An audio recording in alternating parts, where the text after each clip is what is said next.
Guys, dilim ng panahon guys. May bagyo daw ditong Arsing. Oh, Arsing, anong pangalan ng bagyo bay?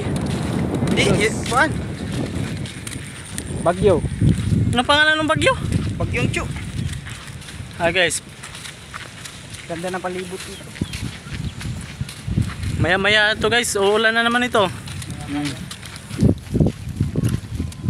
Ipalo nyo kami guys para makabili na kami ng ano. Oo, bigas. Bili kami bigas guys. Tapos sudaan guys.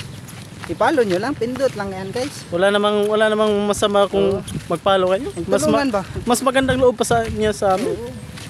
Ang may buwang-buting kalooban ay kinalugdan ng Diyos. Di ba? Palo dia guys kay kuan. Pag mo palo ka, si Lord na bahala sa imo.